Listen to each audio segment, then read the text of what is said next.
The old cabin crouched at the edge of Blackthorn Woods, where the trees grew so dense they seemed to strangle the sunlight. Mia and her boyfriend Jake thought it'd be a charming weekend escape. No Wi-Fi, no neighbors, just them and a bottle of cheap whiskey. The place was a wreck, creaky floors, cobwebs thick as rope, and a smell like something had perished in the walls. But Mia, stubborn as a mule, called it rustic charm. First night, they're half drunk, laughing like fools when the wind starts howling outside. Not normal wind. It sounded like a scream stretched thin, clawing at the cabin's walls. Jake, trying to play tough, says it's just a storm. But Mia notices the windows. They're fogging up, not from their breath, but from the outside. Like something's breathing on the glass. She laughs it off, but her gut's screaming to hightail it out of there. Around midnight there's a knock. 3 slow, heavy thumps on the door. Jake freezes, whiskey glass trembling in his hand. "Who's out here?" he whispers. Mia's heart pounds so hard she can barely think. No one's supposed to be within miles. Another knock, louder, like someone's slamming a fist of stone. Jake, bold as he is foolish, grabs a poker from the fireplace and cracks the door open. Nothing, just darkness and that eerie wind. But the air feels heavy, like it's pressing down on them. Jake slams the door, locks it, and they try to laugh it off. "Probably a branch," he says, voice shaky. Mia notices the floorboards by the door are wet. Not soaked, just damp, like someone stepped in from the rain. Except it isn't raining. They try to sleep, but Mia can't shake the feeling they're not alone. The cabin's too quiet now. No wind, no creaks, just suffocating silence. Then she hears it, a whisper. Not words, just a low, raspy hiss, like air leaking from a punctured lung. It's coming from the corner of the room, where the shadows pool like ink. She grabs Jake's arm, but he's out cold, snoring like a bear. The hiss grows louder, closer, until it feels like it's brushing the back of her neck. She bolts upright, fumbles for the lamp, and flips it on. Nothing.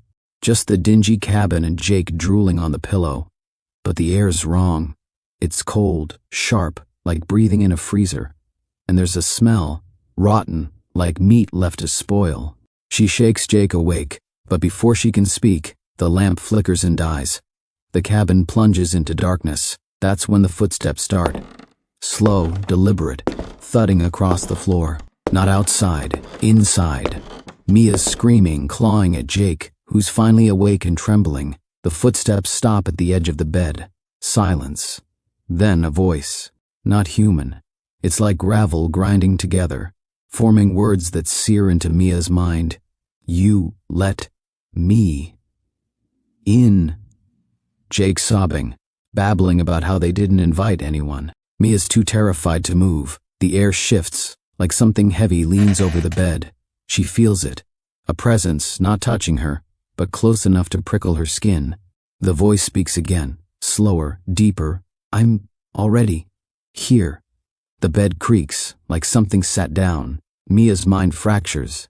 She scrambles backward, hits the wall, and feels something cold brush her arm. Not a hand. Too smooth, too wrong. Jake's screaming, but it cuts off like someone yanked the sound from his throat. The darkness moves, thick and alive, and Mia feels it watching her. Not with eyes, but with something worse. But it doesn't end there. The air grows colder, and the smell of decay thickens until Mia gags. She hears a new sound, a soft, wet scrape, like something dragging itself across the floor. The darkness seems to pulse, and in the faint moonlight seeping through a crack in the curtains, she sees it. A shape. Not solid, but not shadow either. It's tall, hunched, with limbs too long and thin, like branches stripped of bark. Its head, if it has one, tilts, and the hiss returns, now laced with a low, guttural chuckle. Mia's frozen, her breath catching as the shape moves closer. It doesn't walk. It glides, the wet scrape following it. The bed groans again, and she realizes Jake's gone silent. Not a whimper, not a breath. She reaches for him, her hand shaking, and touches his arm. It's cold, too cold. And it doesn't move. The shape looms over her now, and the voice whispers again, each word dripping like oil.